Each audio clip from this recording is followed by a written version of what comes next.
Hello and welcome to Learning Music with Pat. I'm going to start off this morning by showing you a very, very rare instrument.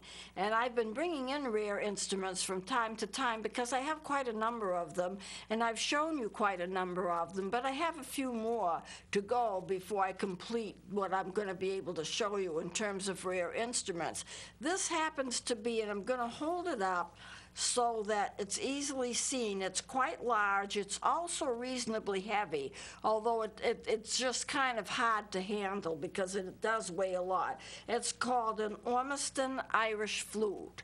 These flutes are all handmade, and they were probably all made in Scotland, but they were taken to Ireland and played in Ireland. It's very, very old, of course, so it's called an Irish flute, the Ormiston Irish flute, but made in Scotland. And it was made by George Ormiston, handmade, and it is in the key of D, so it has a definite key of any instrument. Most instruments come in different keys, C, D, E flat, or whatever. This is in the key of D, and it's made out of African blackwood. I was not aware that there was such a wood as African blackwood until I got this instrument. It's a naturally dark instrument, a naturally dark kind of wood.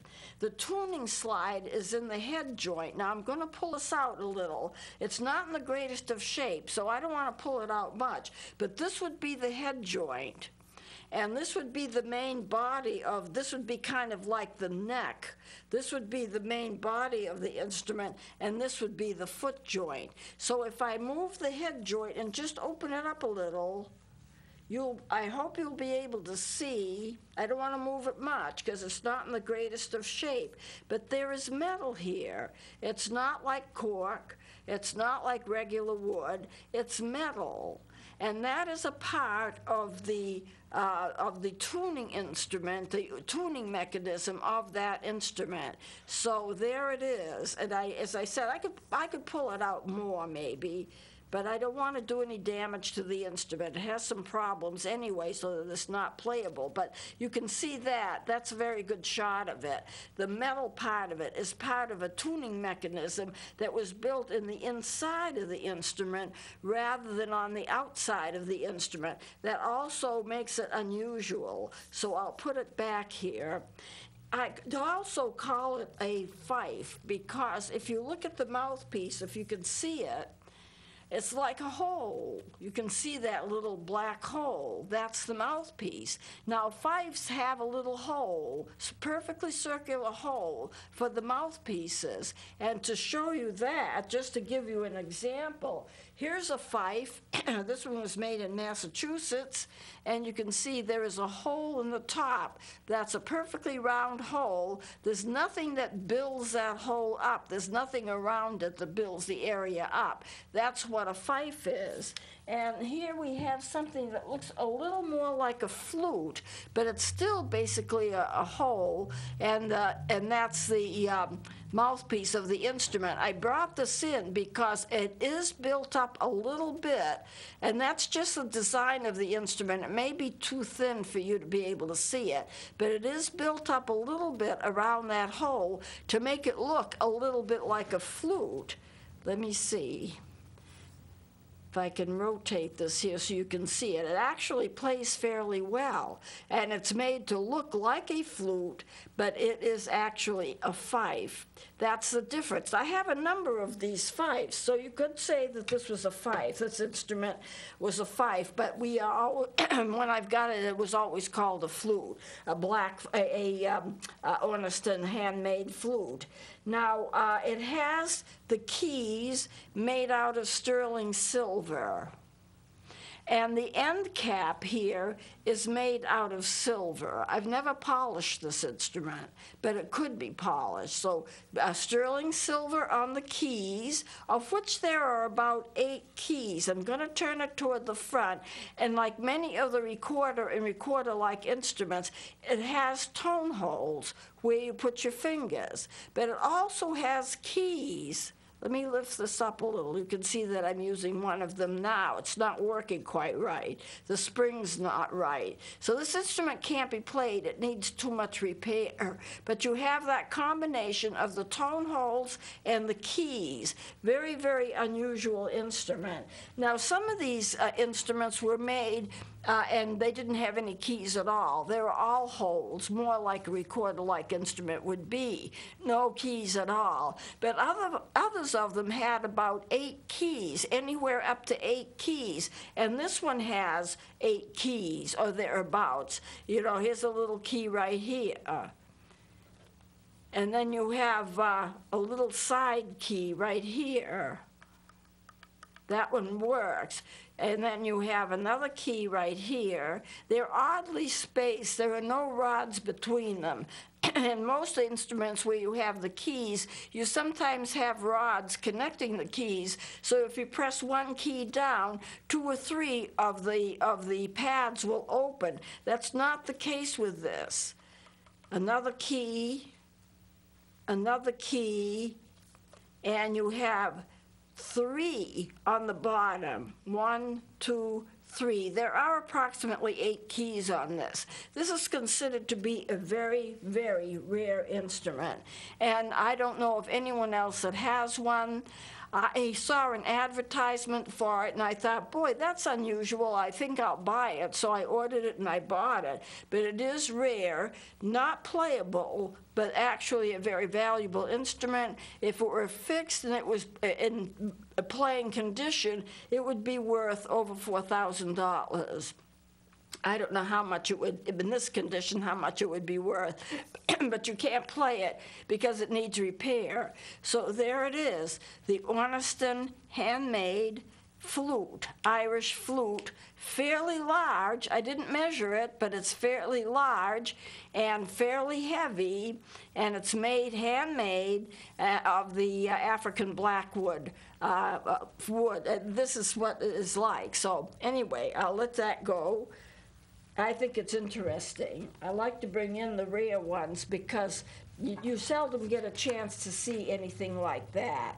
And they're worth having, they're worth keeping, they're worth working with. Now, I'm going to go ahead and talk to you today about fingering charts. And I know a lot of people will say, oh, fingering charts, we use them all the time. You know, they're nothing. You can't make a lesson out of fingering charts. You just look at them, and there's the fingering, and that's what it is. But, you know, as teachers, we have to remember that what is natural and normal to us is not natural and normal to everybody. And we make a mistake because we think everybody knows what we know. If we have a common knowledge about something, we just assume everybody does, but they don't. I've had my my folded bass called a saxophone. I've had my saxophone called a French horn, and there are mistakes that people make all the time. So even though this may seem simple, it's going to be important to somebody. I had a friend of mine who was learning how to play an instrument. It was like a recorder type instrument, and she was teaching herself. She wanted to learn how to play, and she bought the instruction book and all of that. And she said to me once, she says, I really am getting to the point where I know how to play, and I'm playing this very beautiful song. I really love this song. So I asked her to bring it in to me because I was curious and I wanted to see it. And she did bring it in, and what she was doing was trying to play the fingering chart as a song. Well, the fingering chart is not a song. It takes all of the notes that an instrument can play, and it shows you how you finger them. And I'm going to go into some examples of fingering charts today, how we use them, what you can't use them for, because they're very fascinating. She made the mistake of thinking that they were a song. So let me get up to this chart here and just explain a couple of things to you about fingering charts. They show the fingerings of every note that the instrument can play. Now, some of them will only show the notes without the sharps and the flats. There are others that show all of the notes. Most of them show all of the notes. They are not songs, And as I said before, some show the sharps and flats, some don't. Most show all of the notes, including the sharps and flats. And there are no time signatures. There are no key signatures, because what you want to do is look at the fingering of a specific note that you want to learn how to play. And sometimes you have different fingerings for the same note. The saxophone, I know I've said it before, but the saxophone, you can play 5 different fingerings just for a B flat. And you have to know which fingering is appropriate to that particular B flat that you're playing, depending upon the notes that come before it and the notes that come after it. So it can get a little complicated. Some of the fingering charts show sketches of the instruments, and some do not. So I want to show you some examples and show you what I do with fingering charts. Now, this is a fingering chart for a flute. I brought it in last week, and you notice that all of the fingerings are lateral. They're on the side. This would be the octave mechanism in the back. It would be the same as the back thumb hole if you were talking about a recorder. And these are the keys. Now, why are they all toward the side? They're not going up and down. They're going across. It's because that's the way that you hold your flute. If I'm to take a fife, or if I'm to take a flute, how do you play it? You hold it up, you get it into your mouth, or by your mouth, you use the correct position for the mouth and the embouchure, but you hold it out to one side. It's always held out to your right side. Now, I know that TV reverses things, so it may not look to the right as you're seeing it, but you always hold it to your right so that the instrument stretches out to your right. And that would be the same for a fife. And this is basically a fife. Here's another one. I showed you this fife earlier. You have your finger holes, you put your fingers in the right position, your mouth in the right position, and the instrument is always held out to your right. Some people make a mistake. I've seen students that try to do it the other way, and it's not right. You just can't do it the other way. I've seen students try to put their right hand on the top and their left hand on the bottom and try to play it that way, but that's not right either. For any major woodwind instrument, the left hand is always going to go on the top. The right hand is always going to go on the bottom. If you're playing a flute, you hold it so that the instrument is going toward your right. It's going to swing from left to right, and that's the way they're always played. Now, there are some that are played up and down like the recorder. So let me continue with this. This is the flute one, and this one shows every single note that the flute can play, and that's a lot of notes, going from the low C to the high. Well, this doesn't go to the high C, it goes up to the high F. The instrument can actually play 3 or 4 notes higher than this, so it doesn't have all of the notes, but it has most of them. And you're going to show your sharps. Here's your C, C sharp, D flat. That's the same note. It's an enharmonic note. I'll get into that in a minute. That'll be the D sharp, the E flat, that are enharmonic notes with one fingering. And it goes through pretty much through the whole scale, showing the note and the fingering for that note. And the note is listed on the top. C, C sharp, D flat, D. Now, if you want to play the C scale, and you weren't going to use sharps and flats because the C scale doesn't have sharps and flats, here's your C, D, E, and then you get to your F right here, and then you go G, A, B, C. So it goes all the way up. Here you've got your C, and then it starts all over again, and you get to the top, and then it goes higher than that. The flutes are amazing in the fact that they can play so many notes, but that's for the flutes. Then if I turn the page here, This is a fingering chart for the recorder, and what I have done is I've put a keyboard on top of it. But this does all of the notes that the recorder can play, also starting with that low C, C sharp, D flat, D, D sharp, E flat, E, and if you skip, you can get all the way through, and the recorder does stop at that C. It can't play any higher than that. So you have a 2-octave instrument. In terms of the keyboard, C through C is 1 octave. C through C is an upper octave. This is what a recorder can play.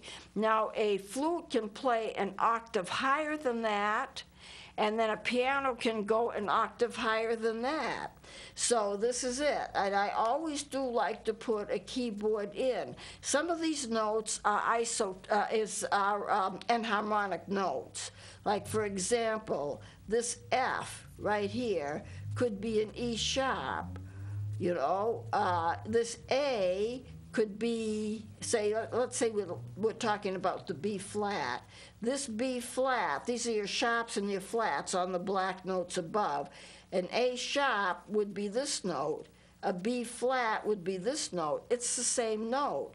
But a sharp raises a note by a half a step, and a flat flattens a note by half a step. So this note here could be either a B flat or an A sharp. It's the same note. That's what we call an enharmonic note. And many of the notes of the scale are enharmonic. And so what you do when you get to a fingering chart like this is going to show the D sharp, the E flat. It's going to be the same note, the same fingering, so those are enharmonic.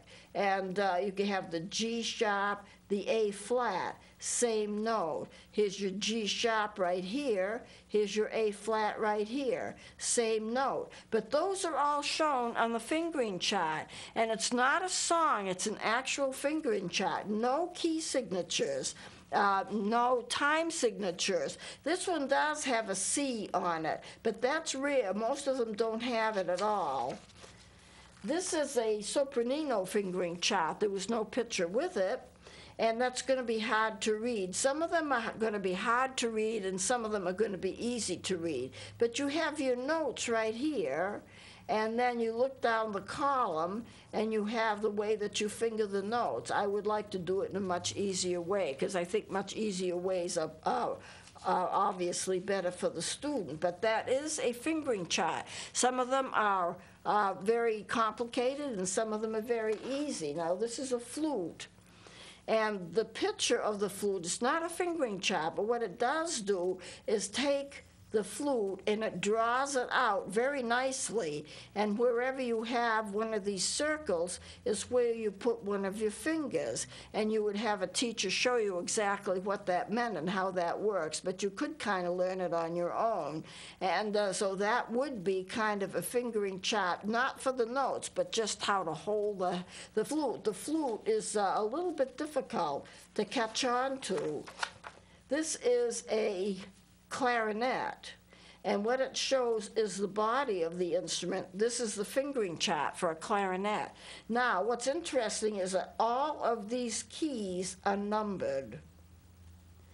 And you can look, and it'll show you a fingering, and it'll say key 4 or key 5. You look on that, and you press those keys that are already numbered, and that makes it easier to figure out what the fingering is. You know, the easiest way to figure out what a fingering is just to ask your teacher.